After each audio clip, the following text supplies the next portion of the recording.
जल्दी बनकर तैयार हो जाते हैं और इतने ज़्यादा जायकेदार, जूसी और मज़ेदार कबाब बनते हैं।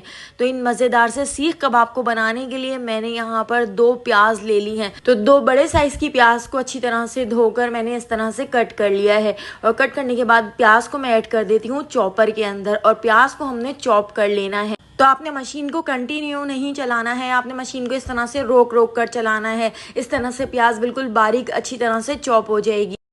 लेकिन अगर आप मशीन को कंटिन्यू चलाएंगे तो प्याज का पेस्ट बन जाएगा। तो आपने इस तरह से इसको चॉप कर लेना है। आप चाहें तो आप कद्दूकश भी कर सकते हैं। तो प्याज को चॉप करने के बाद अब प्याज का पानी निकालना बहुत ज़रूरी है। अगर आप प्याज का पानी नहीं निकालेंगे तो सीख कबाब बहुत ज़्यादा पतले बनेंगे और वो टूटेंगे। तो आपने इस तरह से अच्छी तरह से निचोड़ कर इसका पानी निकाल लेना है। अब मैंने यहाँ पर 400 ग्राम बोनलेस चिकन ले ली है। इसके अंदर हम 3 इंच का अदरक का टुकड़ा ऐड कर देते हैं। 1 बंच मैंने यहाँ पर लहसुन ले लिया है, तो लहसुन भी हम इसके अंदर ऐड कर देते हैं। इसके साथ ही मैंने यहाँ पर कुछ मसाले ले लिए हैं। तो 1 टीस्पून मैं इसके अंदर नमक ऐड कर रही हूँ। 1/2 टीस्पून लाल कुटी हुई मिर्चें ऐड कर दी हैं। 1/2 टीस्पून लाल पिसी हुई मिर्चें हम इसके अंदर ऐड कर देते हैं। इसके साथ ही 1 टीस्पून भर के पिसा हुआ धनिया ऐड कर दिया है।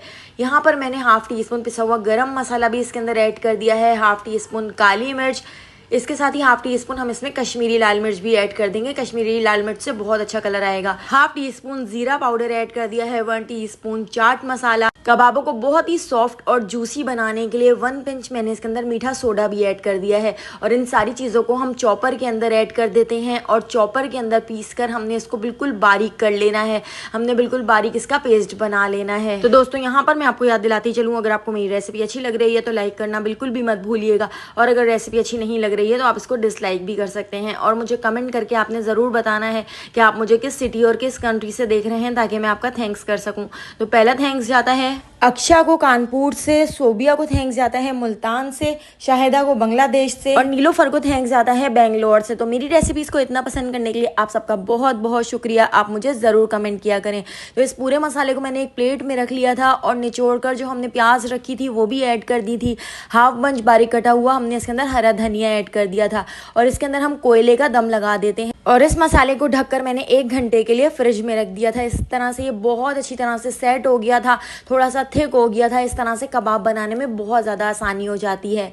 तो अब इसके हम कबाब बनाकर तैयार कर लेते हैं। तो मैंने यहाँ पर चॉपस्टिक्स ले ली हैं। आप चाहें तो आप पेंसिल की मदद से भी इसके कबाब बनाकर तैयार कर सकते हैं। तो चॉपस्टिक्स के ऊपर पहले मैंने अच्छी तरह से ऑयल लगा दिया था। इस तरह से ये कबाब बिल्कुल भी चिपकेंगे नहीं। और हाथ पर अच्छी तरह से पानी लगाने के बाद हमने इस तरह से इसके कबाब बनाकर तैयार कर लेने हैं।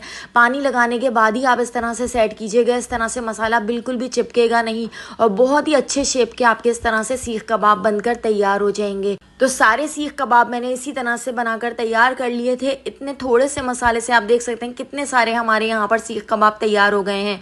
अब इन सीख कबाब को पहले हम इस तरह से गैस के ऊपर हल्का सा सेक लेते हैं।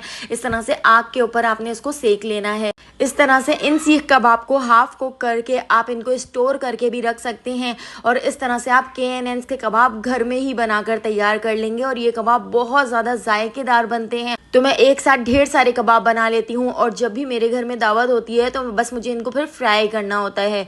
तो इस तरह से आप इसको या तो आग पे भी सेक सकते हैं या आपने इस तरह से पतीली लेनी है। किसी भी पुरानी पतीली को अच्छी तरह से गर्म करके आपने ये सीखे इसके ऊपर रख देनी है। और यहाँ पर आप देख सकते हैं ये हाफ कुक हो चुके हैं। आग पर सेकने से 2 मिनट में ये कबाब सेक जाते हैं, लेकिन अगर आप पतीली में सेकेंगे तो 5 से 6 मिनट का टाइम लगेगा। तो इस तरह से हाफ कुक करने के बाद अब हम इनको सीखों से निकाल लेते हैं। और आप चाहें तो आप इसको किसी भी जिप लॉक बैग के अंदर रखकर इनको स्टोर करके रख सकते हैं। तो साइडों से ये हल्के से चिपक जाते हैं, तो बिल्कुल आपने हल्के हाथ से इस तरह से इनको निकाल लेना है। ये बिल्कुल भी चिपकेंगे नहीं, बिल्कुल भी टूटेंगे नहीं। तो यहाँ पर आप देख सकते हैं सारे सीख कबाब बिल्कुल इसी तरीके से मैंने निकाल लिए थे। अब हमने इन सीख कबाब को फ्राई करना है। तो मैंने यहाँ पर ग्रिल पैन ले लिया है और ग्रिल पैन के अंदर हम इन सीख कबाब को इस तरह से ऑयल के अंदर फ्राई कर लेते हैं। तो दोनों साइडों से पलटते हुए बहुत ही अच्छा सा कलर आने तक हम इनको फ्राई कर लेंगे। इस तरह से ये दिखने में भी बहुत अच्छे लगेंगे और खाने में तो बहुत ही ज़्यादा कोई टेस्टी कबाब बनकर तैयार हुए थे।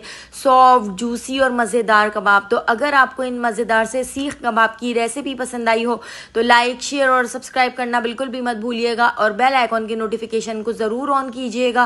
फेसबुक, टिकटॉक या यूट्यूब पे देख रहे हैं तो मेरे चैनल को फॉलो ज़रूर कर लीजिएगा।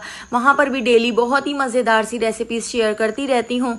तो आने वाली वीडियो तक मुझे दीजिए इजाज़त। अल्लाह हाफ़िज़।